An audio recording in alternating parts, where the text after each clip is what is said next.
It's telling me that maybe having a feeling of scarcity, like you have to hold on to every last thing, is really making you just like put your nose to the grindstone and work, work, work away. Having your focus on money, but it's depriving you potentially of feeling like you can have your heart open and trust. I'm really getting the sense for this first week, Taurus. It might be helpful for you to work on trust and open your hand instead of holding tight to everything you have, which is Four of Coins energy. Try to focus on your heart if you can, because that's where the hope and the optimism of this Fool card come in, and also this kindness and innocence of the Six of Cups. Both of these are like very sweet cards. They both are about being open. Fool is about being open to life and trusting and having faith. And Six of Cups is about being open to someone else and their heart in like a childlike, open-hearted way. So if you're feeling stressed about money, if the spotlight of that Taurus full moon is really on you first week of November, you have a lot of optimism here that's available to you. And I want to encourage you to open your hand and open your heart, because you don't have to just work away. You're going to be productive at work and you're going to create money. That's what Eight of Coins says. But try to let go of any feelings of scarcity, as well as feeling like you have to have your heart closed to get through this. Like, I almost get the sense like with this card, he's got his head down and he's just working as fast as he can and as hard as he can to get through it. I'm going to encourage you to like open your heart and also like open your hands to receive, blessings, new adventure, heart energy from someone else. Take some bricks down off of this wall, Taurus. It's going to be really helpful to you that first week. And then in the middle of the month, you find some balance. If you're able to open up, you've got people coming at you. You have people who want some of your peace.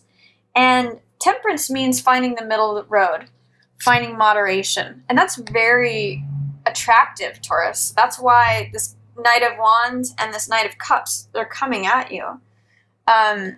It draws things to you. When you get this place of being grounded, that's one foot on the physical side here, and then one foot in the emotional, in the water here, is being grounded between the physical world and the emotional world. Feeling at peace, feeling stable. And you can see this halo around temperance. This is the angel of peace. So I think there may be a focus on work the first week. Maybe feeling some scarcity, feeling like you have to keep your heart closed down, batten down the hatches. I'm going to say open up that first week. The spotlight's on you. And you really do have access to a lot of peace. And by the middle of the month, it's like bees are being drawn to a flower here, Taurus. When you find that middle path, that road of, yes, I have to work, but I have time for my heart as well. Yes, I have to take care of things in the physical world, my responsibilities, logistics, but I also have time to experience what I feel. Puts you in a real place of stability and peace. Very different from this card. You can see they both kind of have halos around their head. This one's thinking about money. Mind is on the money and the money is on their mind. And it's just like they're holding tight to every last thing. This is a card that's way more about ease and balance.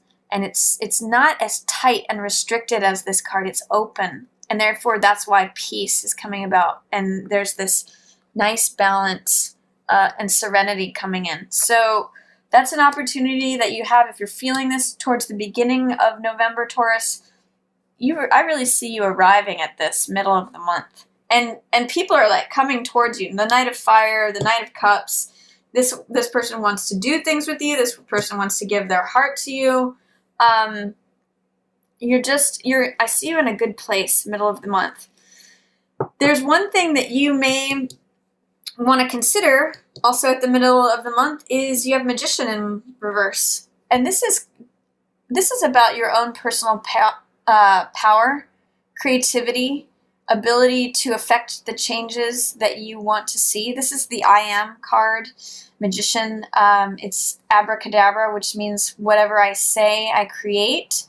And the way that Magician functions is that he gets really clear about what he wants and desires. He gets really clear about what he wants to draw to himself, what he wants to create, and what he wants to manifest. And through that concentration and that focus on what he wants to draw to himself, he creates it. He's got all the tools and the resources here, and he connects with that divine realm of possibility, which is what Fool represents here, interestingly enough.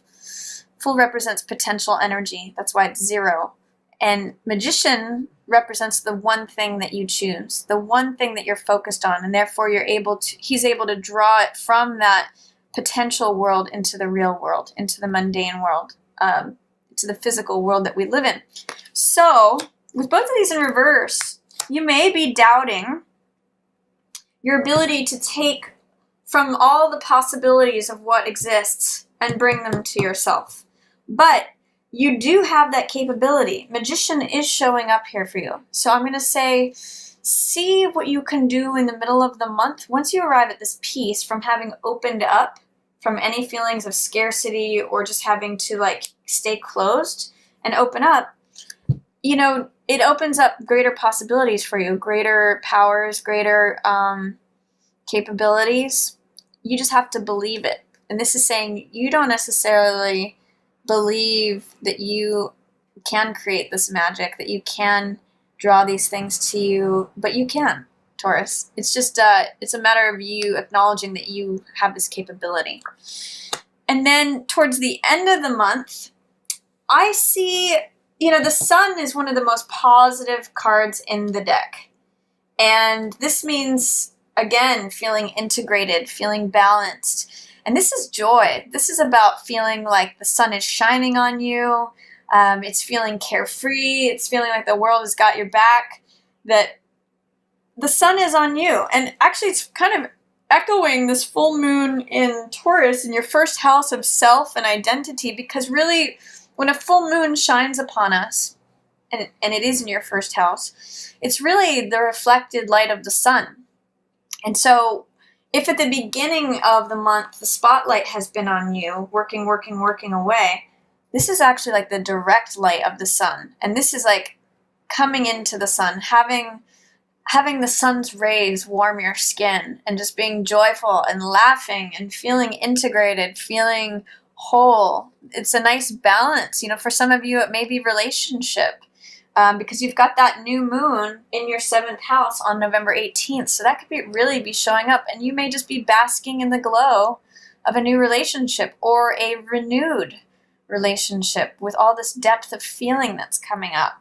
So I'm really liking this card for you. And you may be getting some new truths coming in with this Hermit card. It could be that some of you are partnering with a Virgo, another earth energy. That's represented by the Hermit. But I really get the sense that there's some new truths, and the sun is like melting away any ice that if you have been dealing with a Virgo or someone who is maybe has some hermit traits, like can be a little isolated, or this sun is melting away all that ice, and the two of you are coming together. Or this could be like different aspects of yourself. And if you've had any doubts or fears or feeling that you don't have the capability to enjoy the finer things in life, that's what this 9 of Coins is about. You know, not feeling solid in yourself, not feeling like you can just do things on your own and be satisfied, be happy, and be content. Hermit says, look deeper within. Find that truth, because this card, 9 of Coins, is someone who's happy on their own, and Hermit is okay on his own too, and he's really about searching for the deeper meanings of life. And Sun is just casting, I kind of get that your joy, and maybe even connecting with someone else, is really helping you accept you as you are, Taurus. Just enjoy the last month of November, because there's some beautiful partnership energy. There's a lot of joy coming to you. The sun is shining on you, melting away any fears that you have about sustaining yourself or being alone. It's your time in the sun, Taurus, at the end of the month. So really just enjoy that. This could be with one of the people who's showing up here for you in the middle of the month. You end up with them. And then I see Page of Swords at the end of the month in reverse. Be careful about being blunt with someone. Just watch your words. Page of Swords in reverse it's like a child with a sword. So it's like when the kid says, how when kids can just say things that are really blunt and really, they speak without thinking. So this is just warning. This is saying at the end of the month, just be careful about speaking without thinking or saying things in a way that you might regret. Even if you discover some new truths, be gentle with those that are around you, because Page of Swords can cut or be blunt without thinking. So that's just what that's saying to me. But really, for whatever feels like you have to work away and hold things tightly, try to open that up and allow this heart energy in, this balance between work and emotion. And you can create a lot of things that really put you in a place of enjoying your time in the sun, Taurus. It's a beautiful November. Maybe getting some new insights about who you are when you're alone and that you are capable of realizing those truths. You may just have to be careful about how you speak about something.